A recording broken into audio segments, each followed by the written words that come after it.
How's it going, Critter Family? Hope you all are doing well. Today we are going over a new trainer. This is Ethan Steinberg. Based off of the picture of his background, which I assume these are his own dogs, he is an e-collar trainer because this looks like an e-collar remote and that looks like an e-collar on this doodle right here. That might be a client of his. Hang on, Ellie's moving about. Anywho, based off of a picture is worth 1,000 words. I could probably spend 1,000 more, minutes talking about just this one picture here, but we're not going to do that. So moving on, this is Ethan Steinberg. He says how to make your dog reactive, how to avoid it. My guess is that he works with dogs using e-collars, at least using e-collars. I don't know what else he might use. He could use prong collars, slip leads, star mark collars, all sorts of corrective things. You had your chance. So we're just going to see what he has to say. I might eat my words and I might, be totally wrong about him, but we'll see. I have worked with hundreds of reactive dogs over the years. All right, so let's look at these dogs here. It looks like we have a prong collar here. We may have a prong collar here. Can't tell about these dogs because they have, might be a prong collar there, or there's a secondary collar up here. Can't tell about some of these dogs. Some of them don't look happy at all. Might be hot. They might be tired. They could be stressed. I mean, just because they're panting doesn't mean that they're happy. It doesn't mean they're smiling. This dog is really tired out. So all of these dogs here were reactive. He has sunglasses in a lot of these, and I don't like to wear sunglasses when I'm working with dogs, even if it's bright out, because I want to make sure that I make eye contact with them and they can see my eyes. So that, I mean, you might think that that's nitpicking, but I think it's really important that you don't wear sunglasses when you're working with a dog. He may have just done this for the picture, but that's just something to look out for. And after having helped so many dogs, prong collar and one dog versus prong and shot collar remote and many dogs. So the before and the after. Look at this dog's whale eyes. Look at their ears being back. Look at how fearful this dog is. This dog is nervous walking past these dogs. He's trying to show you that not only was this dog reactive with one dog, who was also probably equally reactive, and he's not really helping anything. This person was nice enough to move aside. Why doesn't he move aside? I don't know. Now he's walking really up close to this person who's able to control all these dogs with a regular collar or possibly a slip lead. When you got that many dogs, you want to have control over them if you're just a walker. And I'm not saying just a walker as in, this person is only walking. This guy isn't claiming to be a trainer. This guy is. But this guy needs not only a prong collar, but a shot collar on the dog to stop the dog from reacting. That's how this guy works. He has his little treat pouch, which he never uses, which I can, almost guarantee that he barely ever uses. He uses it for looks, as many other trainers do. I actually use my treat pouch because I don't need to rely on shock collar and pain. I don't need to rely on pain, force, fear, intimidation. I don't want my dog to look like this. And I don't care if my dog is able to walk by dogs like this in a 2-week board and train or in one lesson. This dog might have an e-collar on here as well. So this dog has two forms of force in the training quadrants. owners fix their dog's reactivity. How the owners fix, as if it's a car that's broken down and you have to fix it. He's also wearing sunglasses here. I don't care that it's bright. I want the dog to be able to look at my eyes and look at that short, tight mouth. Actually, long lips, but the mouth is closed versus open versus more comfortable. Especially on a sunny day like this, if you need to have sunglasses on, it's probably going to be a little bit warmer, but I don't know. I mean, he's wearing a sweatshirt, so it might be cold. Who knows? So this dog has closed mouth, whale eyes, ears are back. Although he's looking at him, is he going to get a treat or not? I can't tell. But either way, you don't need to pair treats with an e-collar or a shot collar or a prong collar. Just get rid of the middleman, get rid of the pain device, and just use the treats. But these people rely on that because they can't train without it. They can't train without punishment. 5 most common reasons why you are likely giving your dog reactivity on a day-to-day basis. So if you want to solve it, stick around. Make sure you like and subscribe, and we'll see you in the video. 95% of dog owners with a reactive dog, and that is poor leash manners. If you put your dog on a leash and take them outside, and they are leading you around on a walk. Okay, so he believes in this BS of your dog walking in front of you means that they're leading you. I don't care where my dog is. And notice how he starts off with his treat pouch open. He's not using them. At least he doesn't have his sunglasses on. But he believes in this BS of, oh, if your dog walks in front of you, they're leading you. That does not mean anything. I do not care if my dog is walking in front of me or behind me, so long as they're not pulling me down or acting like a crazy dog. Just because they're walking in front of me does not mean they are leading me. I'm allowing them. A Great Dane, his legs as long as you. So if they happen, and they have 4 of them, so they are going to walk at least twice as fast as you. So if you make this dog walk at your slow human pace, then that's just cruel to constantly require that of them. In my opinion, I think that's cruel to constantly require them to walk by your side because they walk at a different pace. They want to sniff. They want to stretch their legs. They're claustrophobic. They don't want to be right by the human all the time. They want to have room to move about on their own, and just like you like to go for a leisure walk, they want to go for a leisure walk. They don't want to be, think that you're in charge the whole time, and just because a dog walks in front of you doesn't mean that they think they're in charge. So all this baloney that he's spewing here about if your dog walks in front of you, they're leading you. You have to have your dog walk by your side. The reason your dog is reactive is because they walk in front of you. That's basically what it comes down to. He's saying if your dog walks in front of you, then they're going to be reactive. And that's one thing. If they're pulling, they're more likely to be reactive. But just because they're walking in front of you doesn't mean that they're going to be reactive. They are pulling you. They are going wherever they want to go. No matter what you say, your dog is used to making decisions. And then the second that... Why shouldn't they be used to making decisions? They're not a robot. They don't need you to tell them when to sniff and when to sit and when to take a piss and all this and that.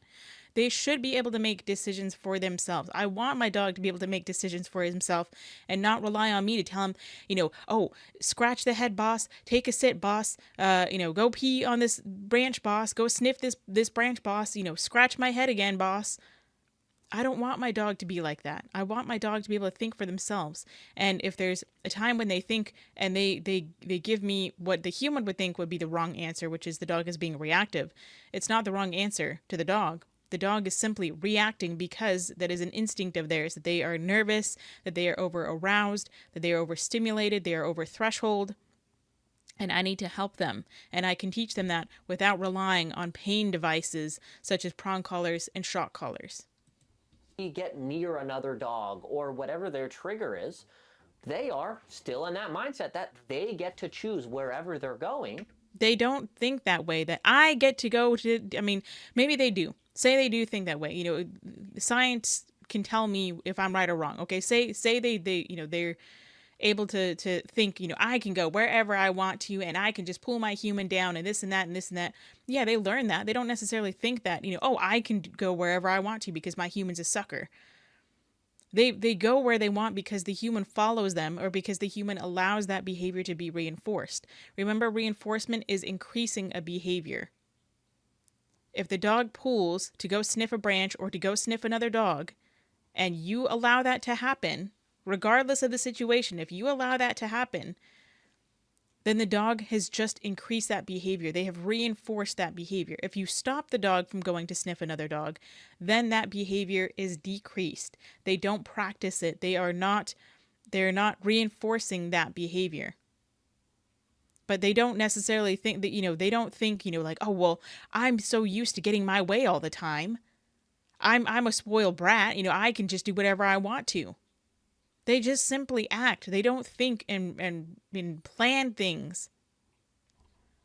And of course, when we hold them back, they're going ouch, to explode. Ouch, it is ouch. going to be frustrating. Imagine if... So if he knows this dog is reactive, instead of just sitting there like a bump on a log, I would be a much further distance away. If I know what this dog's threshold is, this is way too close. And, I would be giving this dog rewards as the dog is coming up to us. As soon as we see the dog, I'm going to start getting this dog's attention, the Great Dane's attention. I would be rewarding them. And then every couple of seconds as this other dog over here is passing us, I would reward for the Great Dane being able to look at the dog and look away. My goal is to allow the Great Dane the chance to look at the dog and look away. And if this dog is not able to look away and they keep staring at the dog, then I would make a kissy noise. I would move backwards. I would do a couple of things to make sure that this dog is not going to become reactive. And as soon as they do, if they do, I'm going to, if I have to plant my feet, terrific, because, this is a very strong dog. Otherwise, my plan is to move backwards a few feet to increase distance between these two dogs. But I probably would have been a little bit further away than just sitting here unless I knew what this dog's threshold was. Or if I didn't know what their threshold was, then I might just move aside and see how they react. But generally, I would like to be as far away as possible so that way I can keep this dog in a calm state of mind. I can allow them to look at the other dog. I can reward them for looking. I can reward them for looking away. I can reward them for giving me eye contact, for making friends with a butterfly, scratching their head, whatever. Any other behavior other than reacting. And over time, we would get closer and closer and closer, or we would be able to stand closer and closer to the pathway. And we would be able, because we would have practiced and reinforced that calm behavior. I let you go wherever you wanted in your life, and then suddenly I just held So this you back here is a failure on the trainer. He's probably doing this to show the before and after. And after, this dog is going to have a shock collar on, or at least a prong collar on. If this happened to me, I'm not saying that this guy has to feel bad about himself at all. He could be, I don't care what he feels about himself. I'm not saying that it's right that I would feel bad about myself, but I would think, dang it, I missed an opportunity to reward this dog for being calm. I got too close. We need to increase distance. It's just kind of you have to think of it as like a matter of fact. You don't have to be down on yourself or get mad at yourself or anything like that. I would feel a little bit down personally for myself, I would feel down about myself because I allowed this dog to reinforce even one more interaction of this dog being reactive, because that this behavior is reinforcing for this dog. This behavior is being increased for this dog, and this little dog as well. If I were this gentleman, I'd feel pretty nervous having a big old Great Dane that's reactive over here, barking and lunging at us too. I don't know if he really was uncomfortable or not, but I would assume that he'd be uncomfortable. Said you can't do this, even though there's $1 million sitting right there. You would get frustrated, and that's what we're doing to our dogs. And so alternatively, what I would much rather do is give our dogs a ton of structure on a walk. Tell our dog that we are the Told you, shock collar. leader. We are in He charge. has his And when hand you're paying on attention the to me, remote. He possibly held it down to make the dog do something. He possibly held he has his finger on the button right there. So I told you, his treat pouch is closed. The dog has a shock collar on, possibly a prong collar. He probably hit the button. The dog went down to say, okay, stop hurting me. great And then it things comes are back. happening. But the second that you start to make Has it sit, doesn't give it a treat, doesn't give this dog anything other than shock, shock, shock, shock, shock. So this guy sucks as a trainer. I'm just telling you that right now. He carries his treat pouch so people think he's positive, but they miss out on this remote right here and this brick on this dog's neck. That now he says this dog is off-leash reliable because he has a shock remote on this dog. This dog is not off-leash reliable. As soon as you take off this collar, this dog is going to go right back to their old ways. family decisions when we are out on a walk. This is just dangerous. Absolutely dangerous and illegal. You're supposed to have a leash on your dog. This dog is not within your control without the shock collar. But to everybody else, they'd say, no, this dog is in control. That's fine. That is where nothing good happens. And No when we start reward. No reward at all. And I want to go back a second to see if this dog has a prong collar on as well. walk, that is where nothing good Prong collar as well. Prong collar and shock collar. This guy sucks as a trainer. happens. And when we start teaching our dog, No, nothing good happens. You don't get corrected is what happens. That's the only good thing that happens with this dog, is that when you are on a super strict, not structured walk, a strict walk, you don't get to sniff, you don't get to scratch your head, you don't get to do anything without getting my permission first. Now, that doesn't mean that if this dog was, I've had dogs that are running circles around me, they're tripping me up, they're pulling me down. They need a little bit more of a structured walk, but that doesn't mean they can't walk ahead of me and still be able to sniff and such. But this guy automatically slaps on a prong and a shock collar at the same time on any dog. on possibly every dog that he works with. At least he uses a prong collar on multiple dogs that he works with. As you've seen, you never, ever, ever, ever, ever use this kind of, you never use prong collars, shock collars, star marks, slip lead, or any other corrective methods on a reactive dog. You never ever use that method with a reactive dog because you're suppressing the reactivity. You're suppressing the emotional state of the dog as to why they feel the need to be reactive. If you actually were worth an ounce of your salt, sir, you would know that because you would have had an actual education. You know, if you actually had an education, not just self-taught and not just followed Cesar Millan and not just, oh yeah, I follow Upstate Canine Academy. I follow all these, Garrett, what's his face? Garrett Wing. I follow all these other trainers, or I just learned myself, or I just got an e-collar and put it on a dog and I saw that I got results. And I mean, look at how happy he is. I have no doubt that he doesn't think he's hurting these dogs, but he is. You never use this method on a reactive dog, or any dog, period, but especially not a reactive dog. This, they start to pay attention to us a lot more and follow our Okay, so he said that possibly set this up with this dog to walk past him. Now he's able to walk past because he has this dog on a prong collar and a shock collar. The dog's ears are back. We can't see the white of the eyes, but they're not necessarily happy or comfortable. So he only gets these results by using pain, people. This is how it works. It's not something fancy. It's not anything special. He uses pain compliance to get the dog to comply. Pain compliance. He uses pain to get the dog to comply. Leash walk. I have a ton of videos on YouTube. I also have an online course that you can check that out. Great. If you want to check it out, go ahead. This refers to... So this lady, by allowing this lady to come up with her dog pulling her, she has way too short of a leash. She still reinforced her dog for getting so close that now it's over threshold. Dog to greet... And this dog has a shock collar on as well. You can see this little indent right here. I mean, I would have to assume it would have a shock collar anyway. I don't know why he bothers putting his little treat pouch on. He never uses it. But this lady just reinforced her dog for getting over to that point. And then she wants to drag it away and get mad at the dog. And she uses a chain leash, which means the dog probably chews on leash and is just ill-mannered otherwise. Which is not a problem. It's just a dog being a dog. You can teach them. It actually takes skills to teach them and not just correct them for being, ill-mannered. That's unfair to your dog. What you should actually be doing is allowing your dog to say hi to every single dog they see, which is most likely not very practical. Or our series is about a family who adopted a child. This is Natalia. Allow your dog to meet nobody on a leash. On leash, if we set the expectation... So he says you should be allowing... Well, who cares what he says? Who cares what I say? He says you should allow your dog to say hello to every dog on a walk. Well, you're right. That's not practical, and that's not what you should be doing.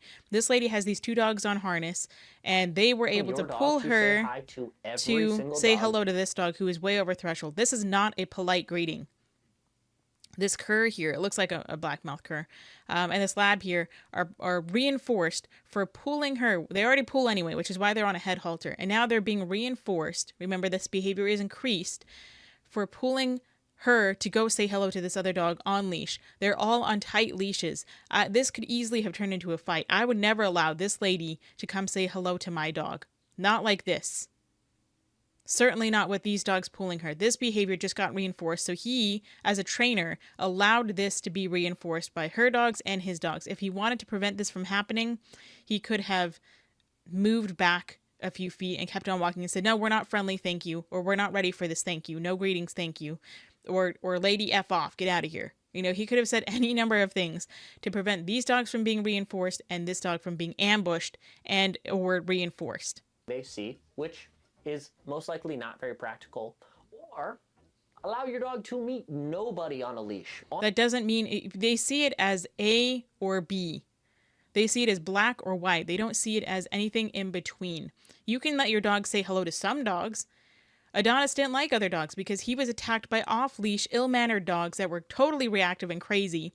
He was on leash and he was attacked by off-leash dogs. That's why he didn't like dogs. So we didn't say hello to dogs on walks. That was his choice, not mine. If he wanted to say hello, he could. He didn't want to, so we didn't.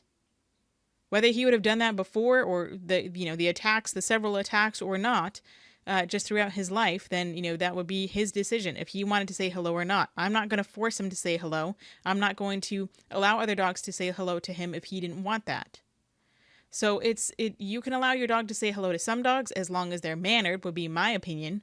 As long as the other dog is politely saying hello, not like that lab and that cur that we just saw over here. I would never allow those dogs to run up to my dog, especially not a reactive dog. On leash, if we set the expectation with our dog that they get to say hi to every dog. If they say hi to dog 1, dog 2, dog 3 on a walk, but then we get to dog 4 and the owner doesn't want to say hi, or the dog is aggressive and we don't let the dog say hi, this comes back to proper leash manners.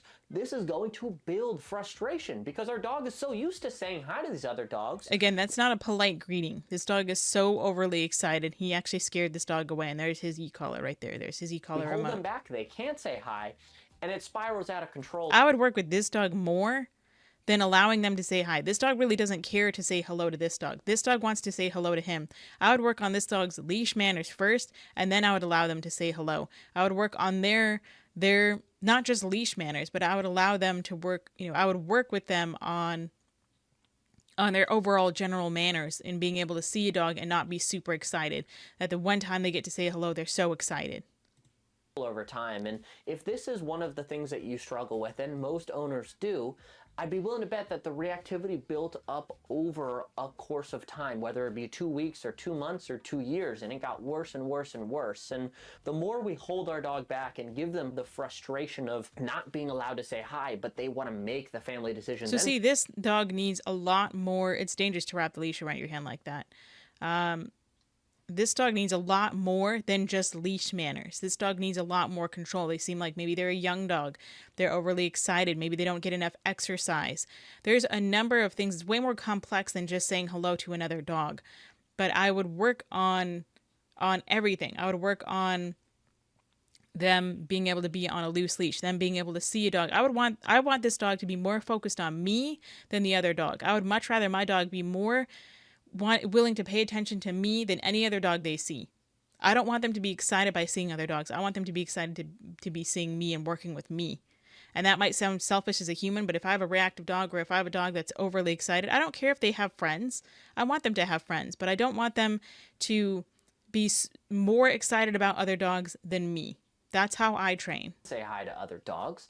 The more we do that, so this is the frustration, more frustration it builds. The symptoms, which is why she probably has a chain leash. The reactivity get worse and worse over time, and it might show now that your dog, you might think your dog is aggressive and wants to bite these dogs, but really what it is a development of the frustration over time that shows issues. So what I would highly recommend you do is set the expectation that when we are out on a walk, when we are on a leash, we just don't greet other dogs, because greeting other dogs. So how did he get that? Did the dog have an e-collar on? I would have to assume so. It doesn't really help anyone. It doesn't give our dog fulfillment. It doesn't really give them any structure. It's cute and all, but let's save the leash greetings or the greetings with other dogs for when we're off leash and not when we're on leash. Third reason why I can agree with that. That I would much rather a dog meet off leash than on leash, because on leash they can lead to a fight, because the leash can get tangled, they can get tight. They're just so frustrated and pent up with that leash energy. I'd rather them be met off leash, but you can still allow them to greet on leash without having to use an e-collar. Your dog is reactive is anxiety and or fear. When your dog is anxious or fearful, what owners will frequently do is try to avoid the triggers, avoid the things that cause our dog anxiety. And if another dog is the cause of the anxiety or fear, owners will step away and try to Okay, so he's popping this dog on what I'm assuming is a prong collar. That is not what you do. Bad trainer. Bad trainer. I wish I could pop him with this leash and throw a shock collar on his face. I wish I could pop him on leash with a prong collar the way he's popping this dog. Away from other dogs, when alternatively what we should be dog gets to the end of its leash and pops it once more. Doing is trying to communicate with our dog that these triggers, these things that cause you. So what I would have done in that moment, because people always want to ask, like, what would you do? I would have just, I don't care if the dog is barking, going crazy. I'm going to increase distance. I'm going to walk that dog away. It wouldn't be on a prong collar. It wouldn't be on a regular collar. It would be on a harness. Or they would be on a harness. Sorry, not it. I try not to call dogs it. That dog would be on a harness. And so I would be walking them away until they're calm and they can be totally calm and looking at the dog and not barking at all. And then I would be rewarding them for looking at the dog. And then again, I would wait for them to look away and I would reward for that behavior. I would let them look at the dog for a few seconds and not react, and I could reward for that behavior. I could make a kissy noise and get their attention, and if they look at me, I reward them for that behavior. And then I would decrease the distance we are from the trigger. I'm not going to pop the dog. Are not that bad. It should be a totally normal thing for us to walk down the street and pass other dogs, and us as owners need to communicate that with our dog. And instead of You don't communicate that using a prong collar and a shock collar. avoiding our triggers, we should actually bring our dog into the triggers, and that involves Dragging using it up. proper leash Pop, pressure and pop. communicate. Oh my god, did you see how hard he popped that dog? Oh my gosh. Using proper leash pressure and communicating. Yank! Oh my gosh. So this guy is an absolute idiot, and he's an a-hole too. This guy is just as abusive as Joel and any other trainer out there. This to me is abuse. So instead of, I'm not talking about avoiding this lady doesn't look happy about it either. She's like, oh my god, what did this guy just do? This is not helping the dog. How many times is he going to pop the dog for walking by? This is how he trains. He sucks. He doesn't use treats at all. Even if he did, he would be abusive with treats as well. He'd probably be throwing the treats at the dog or choking him down his throat. Instead of, I'm not talking about avoiding. You don't need to avoid the trigger, but you don't go face to face with it either, just so you can just pop it as hard as you can and correct this dog, which means he probably uses the e-collar on a very high level, which is probably why that Great Dane earlier laid down instead of following him. He may have been giving it the cue to stop and stay, and it laid down instead. Behaviors from bad behaviors, and when we do that, we step up as a leader. If No, we you get don't. Stop this nonsense with this leader. You're just an abusive idiot. You are. You're an abusive idiot. What's your name? Ethan Steinberg? God, you are ridiculous. into a situation where there's another dog passing by and we see our dog working up and building up, the solution So when that happens, oh look, snow. I'm easily amused by snow. I love snow. But you don't just go popping them as hard as you can. You actually move away. I don't care if we're in the snow or not, or the grass or whatnot, or you stay here at a distance. You create a distance between the trigger and your dog, and then you reward them. That means giving them treats or something that they find rewarding, which usually is food. Write this down, Mr. Ethan, right? Your name is Ethan? Yeah. You give them a reward when they see the dog and they don't react. You don't pop them as hard as you can on a prong collar or shock them as high as you can on an e-collar, on a shock collar. solution is to communicate with the Now dog. the dog that is that trying to not the avoid. right behavior. Ow, Just my calm God. down. Get them to stop what they're doing. Get their Ow. attention. That could involve using the proper tools. Then once they are calm, we can Steps into the dog, reinforce can't get the these dog to desired sit. This is so sad. Nova Canine Academy. We're like novice Canine Academy, dude. You are such a novice at this. You are terrible. You are a terrible trainer. Again, he has this little treat pouch there to make people think that, oh yeah, no, I'm a positive reinforcement trainer. No, you're not. You're abusive, dude. God, this poor dog. And see, this is what I mean by suppressing the behavior. He is popping this dog. I'm surprised he's showing this. It's a good thing, though, so we can see how he actually works. He pops this dog multiple times. Now, this dog isn't helping. I would rather work a dog on with another dog that I know is trained so that we're not setting this dog up for failure. But you don't just force a dog to sit with a prong collar, popping them as hard as he is popping this dog. He's only suppressing this outward whimpering and crying and excitement. Eventually the dog, he's going to go to a shock collar and he's going to shock the hell out of this dog until the dog finally gives up and learns to, develops learned helplessness. And the dog is going to say, you know what?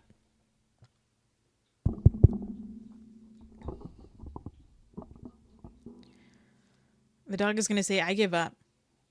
I still feel as excited and stressed and frustrated as I did before the training, but now with this collar on, I'm just going to give up and lay down because there's no point. You know, the only right answer is to become a slave to this slave master.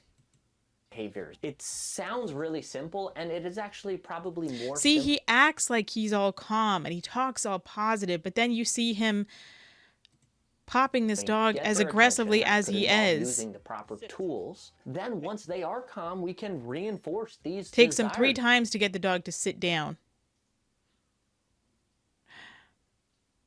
This guy is an absolute joke, and he's going to be talking about the wolf and your dog and this and that and crate training and all this and that, and he has control over these dogs because he has a shock collar on them and poor genetics. And I mean, yeah, poor genetics can be part of that, but you know what? The main thing is that you don't need to train like this. This guy is a piss poor trainer. That's going to do it for this video. Let me know what you think of it, what you thought. This guy is just terrible. Ethan Steinberg, I don't recommend him. That's just my opinion, my professional and personal opinion. This guy is a terrible trainer and a dangerous trainer at that, a very dangerous trainer. I'm glad at least he showed how he trains, but these poor dogs, I feel so bad for them. Go say howdy do to your little critters. Say howdy do for me. Give them some kind of loving that they appreciate. And until next time, practice peace, patience, and positivity.